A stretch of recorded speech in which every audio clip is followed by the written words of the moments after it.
Hello friends, ഇന്ന് നമ്മൾ ചോഴിയക്കോടാണ് പോകുന്നത്. നമ്മൾ രണ്ടും കൂടാതെ കണ്ണന്റെ 4 ഫ്രണ്ട്സും കൂടിയുണ്ട്. രണ്ട് സൈഡും ഫുൾ വനമാണ്. ഞങ്ങളുടെ ആകെ പേടി പെട്രോൾ തീർന്ന പിന്നെ പോകുന്ന കാര്യം ഗോവിന്ദ. പക്ഷെ ഭാഗ്യം കൊണ്ട് വണ്ടി ഞങ്ങൾക്ക് പണി തന്നു. അങ്ങനെ നമ്മൾ സ്പോട്ടിലെത്തി കഴിഞ്ഞ്. പക്ഷേ സ്പോട്ടിലെത്തിയപ്പോൾ ഇവർക്കാർക്കും ആദ്യം ഒന്നും ഇഷ്ടപ്പെട്ടില്ല. കാരണം വേനലായതുകൊണ്ട് പ്രതീക്ഷിച്ച വെള്ളമൊന്നുമില്ല. ഇതാണ് നമ്മുടെ ലൊക്കേഷൻ. എനിക്ക് ഒരുപാട് ഇഷ്ടപ്പെട്ടു കേട്ടോ. പക്ഷെ അവരിപ്പോഴും തീരുമാനത്തിലാണ് ഇവിടെ ഇറങ്ങണോ വേണ്ടേന്നുള്ളത്. കാരണം അവരുടെ ഉദ്ദേശം എന്ന് പറഞ്ഞത് ഒന്ന് നീന്തി കുളിക്കണം. പക്ഷേ എനിക്ക് കണ്ണന് നീന്തൽ അറിയാത്തതുകൊണ്ട് യാതൊരു പ്രശ്നവും. അവസാനം പിന്നെ ഇവിടെ മതിയെന്ന് തന്നെ നമ്മളങ്ങ് തീരുമാനിച്ചു. അങ്ങനെ ഓരോരുത്തരും ആ വെള്ളത്തിൽ ഇറങ്ങാൻ തുടങ്ങി. അവരിറങ്ങുന്നത് കണ്ട് തുള്ളി തുള്ളി പിന്നെ ഞാനും അങ്ങോട്ട് ഇറങ്ങി. പക്ഷേ എന്നെ കണ്ണൻ ഒരു വെള്ളത്തിൽ ഇറങ്ങാൻ സമ്മതിക്കുന്നില്ല. പിന്നെ ഞാനും ഒന്ന് കൈയും കാലും പിടിച്ചങ്ങ് വെള്ളത്തിൽ ചാടി. ഇനി നിങ്ങൾ കാണാൻ പോകുന്നത് ഞാനും എന്റെ സുഹൃത്തുക്കളും വെള്ളത്തിൽ കിടന്ന് നീരാടുന്നതാണ്. എന്റെ പരാക്രമം കണ്ടാൽ വെള്ളം കണ്ടിട്ട് വർഷങ്ങളായി തന്നെ തോന്നുന്നു. സത്യം പറഞ്ഞാൽ ഒന്ന് അടിച്ചടിച്ച് കുളിച്ചിട്ട് നാളുകളായി തന്നെ പറയാം. എന്നാൽ ഇവിടെ വന്നതിന് ശേഷമാണ് ഇതിന്റെ പിന്നിലെ ചതി എനിക്ക് മനസ്സിലായത്. കുറെ നാളുകളെ വണ്ടർലേ പോകണമെന്ന് പറഞ്ഞ് കണ്ണനെ ശല്യപ്പെടുത്തിയിരുന്നു. എന്നാൽ വളരെ വൈകി ഞാൻ മനസ്സിലാക്കി ഇതാണ് ഞാൻ സ്വപ്നം കണ്ട വണ്ടർലേ. അങ്ങനെ ഇവിടുത്തെ പരാക്രമം കഴിഞ്ഞ് നമ്മൾ അടുത്ത സ്ഥലം കയറാൻ പോവുകയാണ്. എന്നാൽ ഇവിടെ നമ്മൾ വീഡിയോ കാണുന്നത് പോലെയല്ല, നല്ല ഒഴുക്കുണ്ടായിരുന്നു. അതുകൊണ്ട് തന്നെ ഒരു സൈഡ് പറ്റി ഞാനും ഇരുന്നു. പിന്നെ അവിടെ ഇത്തിരി നേരം പരാക്രമം. അവിടെ നീന്താൻ പറ്റാത്തതുകൊണ്ട് അധികം നേരം നമ്മൾ അവിടെ ചിലവഴിച്ചില്ല.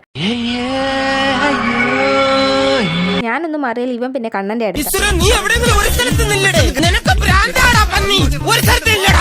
അത് കഴിഞ്ഞിട്ട് ഇതാ എവന്മാർക്കുള്ള ഫോട്ടോഷൂട്ട് ആയിരുന്നേ. ഫോട്ടോഷൂട്ട് കഴിഞ്ഞപ്പോഴത്തേക്കും നമുക്ക് കഴിക്കാനുള്ള സാധനങ്ങൾ അങ്ങനെ വിശപ്പ് മാറ്റി ഞങ്ങൾ ഇതാ പോവുകയാണ്. Tata bye bye.